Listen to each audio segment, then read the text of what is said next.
Di tengah situasi geopolitik Timur Tengah yang masih memanas, pemerintah Indonesia memastikan tidak ada perubahan jadwal pemberangkatan jemaah haji pada 22 April 2026 mendatang.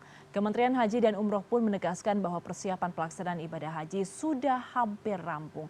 Lantas apa saja pertimbangan keberangkatan jemaah haji tetap berlangsung di tengah konflik? Kita akan bahas bersama Kepala Biro Humas Kementerian Haji dan Umroh, Pak Hasan Afandi, dan Pak M. Firman Taufik, Ketua Umum Himpus. Selamat malam, Assalamualaikum Pak Hasan, Pak Firman, terima kasih atas waktunya. Waalaikumsalam warahmatullahi wabarakatuh. Mbak Ayu, Baik, Hasan. saya akan pertama ke Pak Hasan terlebih dahulu. Pak Hasan, kami ingin mengetahui apa pertimbangan utama Kementerian Haji tetap memberangkatkan jemaah pada tanggal 22 April di tengah konflik yang masih berlangsung saat ini. Apakah menurut Kementerian Haji saat ini situasinya sudah cukup kondusif? Eh, Sesuai dengan yang laporan dari tim kami yang di Saudi, dari kantor urusan haji maupun dari KJRI dan KBRI, suasana di kondisi di mana di Mekah, Madinah maupun di Jeddah itu kondusif. Buktinya bahwa umroh masih terus berlangsung, berjalan, penerbangan pergi dan pulang pun masih terus berlangsung hingga saat ini. Sehingga pertimbangan kami dengan kondisi yang sama, haji masih bisa dilakukan dan berjalan. Seperti halnya yang tadi disampaikan oleh Dubes Saudi, itu juga yang disampaikan oleh Kementerian Luar Negeri dan Kementerian Perhubungan kepada kami. Oke, berarti pemerintah menganggap saat ini situasi sudah cukup aman ya untuk para jemaah haji berangkat ke Tanah Suci dan juga menjalankan ibadah, Pak? Betul, kondisi saat ini masih dinilai masih kondusif untuk keberangkatan haji ke Arab Saudi. Pertimbangannya sama seperti tadi, umroh masih terus berjalan, jemaah-jemaah umroh yang berangkat dan pulang pun masih dapat berlangsung secara terus-menerus. Baik, saya ke Pak Firman. Pak Firman, kalau dari pemerintah sendiri menetapkan pada tanggal 22 April nanti akan tetap berjalan pemberangkatan para jemaah haji begitu ya. Nah, dari Biro Travel anggota Himpu sendiri seperti apa persiapannya? Karena pastinya dari jemaah pasti setidaknya ada sedikit rasa khawatir tentang kondisi konflik di Timur Tengah saat ini. Baik, Mbak Ayu. Jadi tentu kami menyambut ini sebagai sebuah kabar gembira ya. Karena kan tadinya kami pikir akan ada setidaknya 3 skenario, di mana skenario terbaiknya adalah seperti yang diumumkan oleh Duta Besar tadi bahwa kalau Saudi keadaannya baik-baik saja. Jadi alhamdulillah kami menyambut baik. Kalau bicara dari sisi persiapan, Mbak Ayu, kami haji khusus ini sudah rampung visanya bahkan. Bisa dikatakan 99% sudah siap visa, dan jauh-jauh hari kami sudah punya penerbangan, kami sudah menyiapkan hotel juga untuk para jamaah, termasuk juga transportasi darat di sana. Jadi bisa dikatakan persiapan sudah rampung ya, sudah tinggal berangkat saja. Dan kalau ditanya misalnya gimana sih perasaannya jemaah, rasanya sama ketika pandemi COVID melanda ya Mbak Ayu ya. Orang Indonesia itu kayaknya yang penting berangkat gitu ya. Jadi nggak begitu terpengaruh dengan kondisi keadaan di sekitar Saudi Arabia. Ya selama memang terbuka, jamaah haji ini pasti dengan senang hati, dengan yang gembira mereka akan segera menunaikan kewajiban ibadah haji. Oke Pak Firman, tapi kalau untuk menjamin keamanannya dari Biro Travel Haji sendiri, apakah ada hal-hal khusus yang disiapkan pada ibadah haji tahun 2026 ini? Kami sendiri mencoba memitigasi Mbak Yu. Kalau seandainya terjadi keberangkatan ini tetap berjalan, alhamdulillah insya Allah ya, maka setidaknya kami punya 4 kondisi yang harus kami siapkan. Kondisi pertama yaitu di mana tiba-tiba ketika kita masih di Indonesia, kemudian wilayah udara tertutup, wilayah udara Saudi tertutup, itu kondisi pertama. Kemudian kondisi kedua adalah mereka-mereka jemaah yang terbang dengan penerbangan transit ya, transit di negara kedua. Kemudian baru nyampe transit, belum bisa nyampe Saudi, tiba-tiba tertutup. Itu kondisi kedua, skenario kedua. Kemudian skenario ketiganya adalah kita semua alhamdulillah sudah berhasil menunaikan ibadah haji di Saudi, namun tiba-tiba eskalasi keadaan di Timur Tengah memanas, terus kami nggak bisa pulang. Kemudian yang keempatnya juga yang terjadi adalah ketika kami sudah berhasil pulang dan saudara-saudara kita yang pakai pesawat transit ini kemudian tiba-tiba tertahan di negara transit. Nah, 4 kondisi ini sudah kami mitigasi dan secara resmi juga kami sudah bersurat kepada beberapa airlines, khususnya maskapai penerbangan yang transit seperti transit di Dubai, transit di Abu Dhabi, kemudian transit di negara-negara yang sekitar kawasan Teluk. Nah, kami sudah bersurat dan kami minta jawaban dari mereka seandainya 4 kondisi tersebut terjadi, kira-kira antisipasi dari pihak penerbangan apa. Lain hal yang kami lakukan adalah tentu berkoordinasi ketat dengan Kementerian Haji sebagai payung kami semua. Kami terus-menerus mencari informasi yang paling update, yang paling akurat tentang kondisi-kondisi yang saat ini sedang berlangsung. Selain juga kami mempersiapkan dari sisi teknisnya adalah asuransi, Mbak Ayu. Asuransi perjalanan yang kemudian diperluas menjadi asuransi perjalanannya yang bisa mengcover untuk kondisi perang kurang lebih begitu. Walaupun terus terang sampai saat ini ya, sampai malam ini kami bicara, karena kami masih terus berupaya untuk mendapatkan itu, masih belum ada vendor asuransi yang sanggup untuk perluas servisnya ya sampai dengan keadaan perang. Demikian, Mbak Ayu. Oke, Pak Firman, tapi katakanlah kalau misalkan ada vendor asuransi yang menyanggupi permintaan tersebut, apakah berarti akan ada tambahan biaya? Ya, otomatis pasti akan ada tambahan biaya yang tidak akan terbebankan ke jemaah tentunya. Oke. Maksud kami begini, jemaah itu diberikan opsional ya. Artinya ada tentunya teman-teman travel yang kemudian mengcovernya, kemudian ada juga yang membebankannya. Jadi bisa ada 2 kondisi. Oke, saya ingin kembali ke Pak Hasan. Pak Hasan, tadi kalau dari Pak Firman sendiri sudah mengatakan ada 4 skenario yang direncanakan dengan konstelasi yang sekarang terjadi di Timur Tengah begitu. Nah, kalau dari Kementerian Haji sendiri sejauh mana bisa memastikan keamanan dari para jemaah di Indonesia selama perjalanan dan pelaksanaan ibadah haji di Arab Saudi? Ini kan ada resiko-resiko yang lebih tinggi daripada biasanya. Nah, keamanan yang dijamin dari pemerintah seperti apa?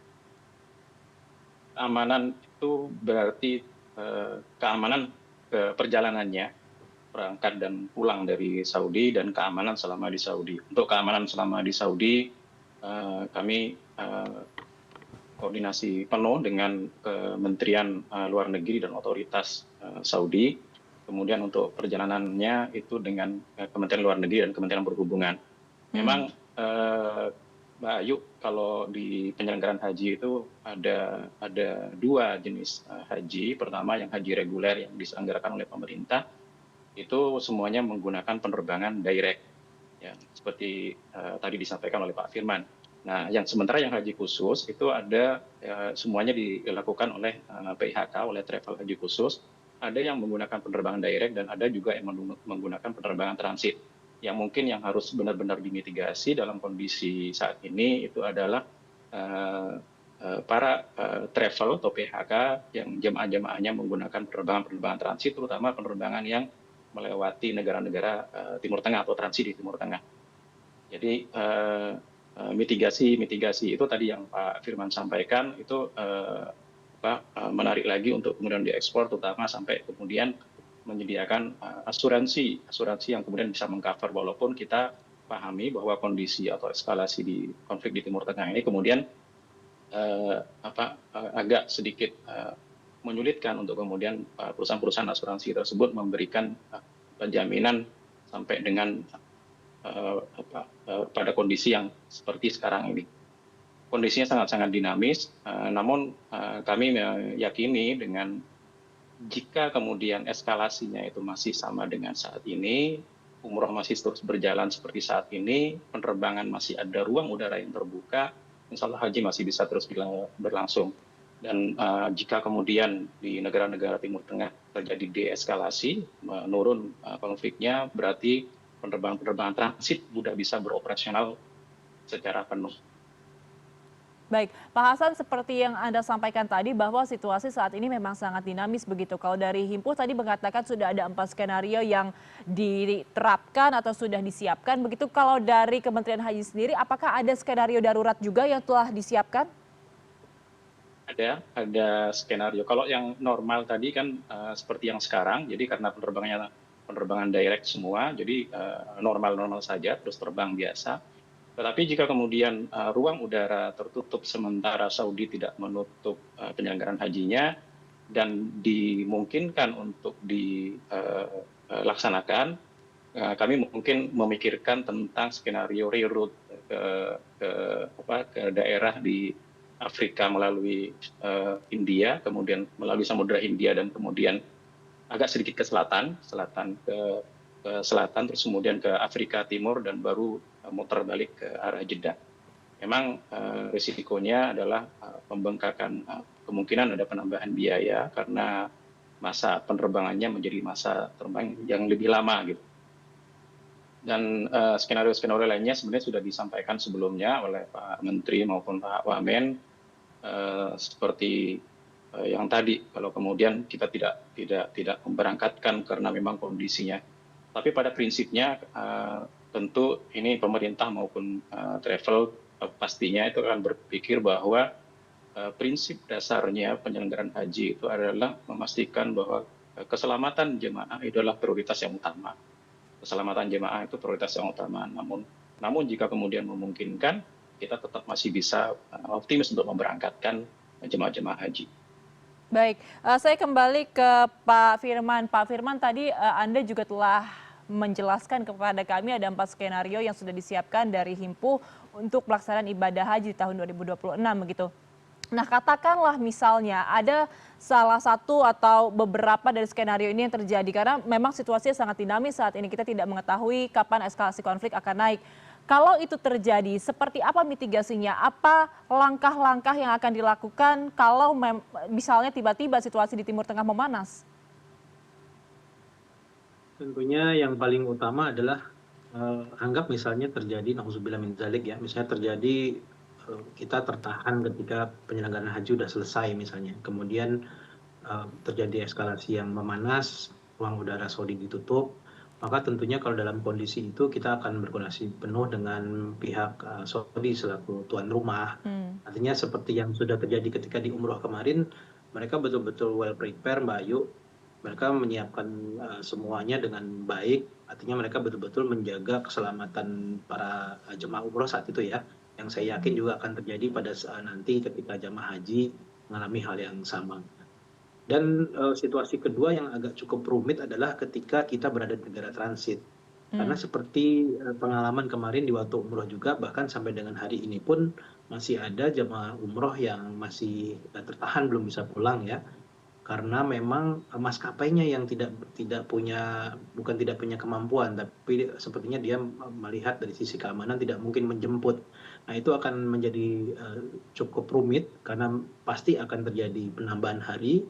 Di situ kita akan butuh penginapan, kita butuh konsumsi dan lain sebagainya, dan itu perlu koordinasi yang jauh lebih ketat lagi karena sepertinya surat kami contohnya ya sampai sekarang juga masih menunggu jawaban.